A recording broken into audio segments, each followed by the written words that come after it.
Good morning class 9 students. আজ পড়াবো শব্দ ও পদ। আগের দিন খানিক অংশ পড়িয়ে দিয়েছিলাম, তাহলে আজকে পড়াবো বিশেষ্য পদ। যে পদের দ্বারা কোনো ব্যক্তি, বস্তু, শ্রেণী, ধর্ম, স্থান, কাল, গুণ, ভাব, সমষ্টি ইত্যাদির নাম বোঝায় তাকে বলে বিশেষ্য পদ। বিশেষ্য পদের শ্রেণী বিভাগ দেখো: সংজ্ঞাবাচক, জাতিবাচক, ভাববাচক, সমষ্টিবাচক ও ক্রিয়াবাচক। এটা হচ্ছে বিশেষ্য পদের শ্রেণী বিভাগ। তাহলে সংজ্ঞাবাচক বিশেষ্য কাকে বলে দেখো: যে বিশেষ্য পদের দ্বারা সুনির্দিষ্টভাবে কোনো ব্যক্তি, বস্তু, পশু পাখি, স্থান, নদ নদী, পাহাড়, পর্বত, গ্রহ, নক্ষত্র ইত্যাদিকে চিহ্নিত করা যায় তাদের সংজ্ঞাবাচক বিশেষ্য বলে। যেমন রবীন্দ্রনাথ, গঙ্গা, দিল্লি, তাজমহল। এটা হচ্ছে সংজ্ঞাবাচক বিশেষ্য। শ্রেণীবাচক: যে বিশেষ্য পদের দ্বারা কোনো জাতি, সম্প্রদায় বা পদার্থ চিহ্নিত হয় তাকে শ্রেণীবাচক বিশেষ্য বলে। যেমন মানুষ শ্রেণীবাচক বিশেষ্য, হিন্দু, পুস্তক। নেক্সট দেখো ভাববাচক বিশেষ্য: যে বিশেষ্য পদের দ্বারা মানব স্বভাব, চরিত্রের দোষ, গুণ ইত্যাদি ভাব চিহ্নিত হয় তাকে ভাববাচক বিশেষ্য বলে। যেমন পবিত্রতা, লজ্জা, আনন্দ, চালাকি। নেক্সট দেখো সমষ্টিবাচক বিশেষ্য: যে বিশেষ্য পদের দ্বারা কোনো ব্যক্তি বা বস্তুর সমষ্টিবাচকতা বোঝায় তাকে সমষ্টিবাচক বিশেষ্য বলে। যেমন মেঘমালা, জনতা, সংঘ।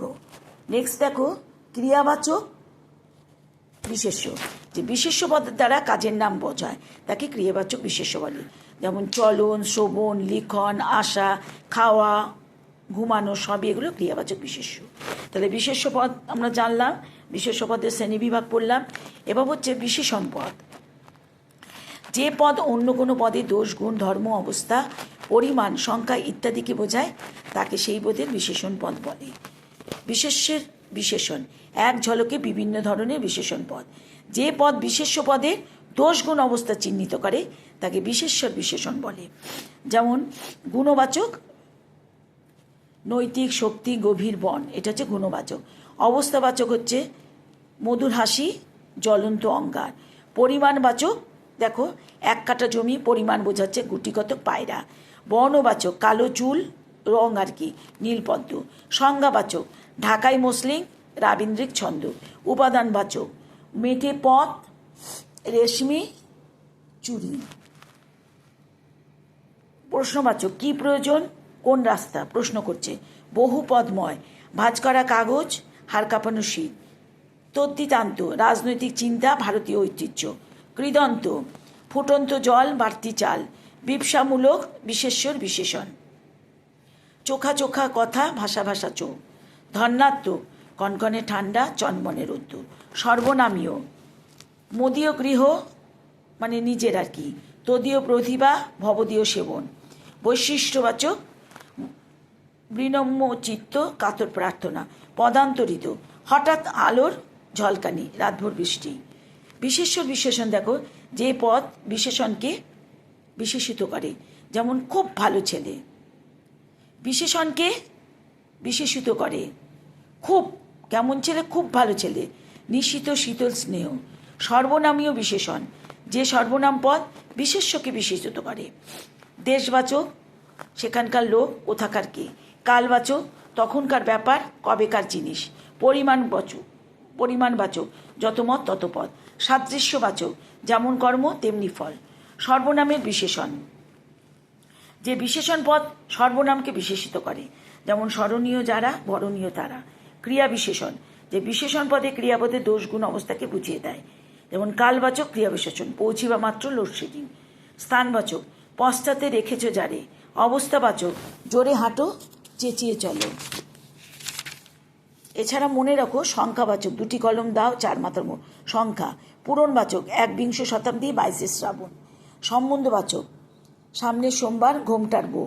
অব্যয়জাতক আর, এটা হচ্ছে অব্যয়, আর বকবক করো না, উপরই পাও না, উপরই আর হচ্ছে অব্যয়। একপদী, একপদ কোনটা, লম্বা, এইটা লম্বা লোক, দেশি মানুষ, দেশি আর লম্বা হচ্ছে একপদী। বহুপদী 7 রাজার ধন, এইটা হচ্ছে বহুপদী। 7 রাজার ধন ছেলে, যার পণ্যায় দুঃখ। বাক্যাশ্রয়ী এমন স্থিতপ্রজ্ঞ হচ্ছে বাক্যাশ্রয়ী। এই প্রকার ঝামেলাটা হচ্ছে বাক্যাশ্রয়ী। শব্দ দৈত্যাশ্রয়ী, লাল লাল ফুল, লাল লালটা। সাক্ষাৎ বিশেষণ, নামপাদের আগে বসলে নীল আকাশ, আকাশ কেমন নীল, এটা হচ্ছে সাক্ষাৎ বিশেষণ। নতুন, বইটা কেমন নতুন। যৌগিক বিশেষণ, দিল খোলা মানুষ, দিল খোলা হচ্ছে যৌগিক বিশেষণ। মনমরা ছেলে, মনমরা হচ্ছে যৌগিক বিশেষণ। তাহলে হচ্ছে দেখো সর্বনাম পদ কাকে বলে? বিশেষ্য বা বিশেষ্যের অর্থে ব্যবহৃত শব্দ সমষ্টি পুনরুল্লেখ না করে তার পরিবর্তে অর্থাৎ বিশেষ্যের পরিবর্তে যে পদ ব্যবহৃত হয় তাকে সর্বনাম বলে। ব্যক্তিবাচক আমি, আমরা, তুমি, তোমরা সর্বনাম। নির্দেশক সর্বনাম ইহা, উহা, ওইটা, উনি। অনির্দেশক যা কিছু, যে কেউ।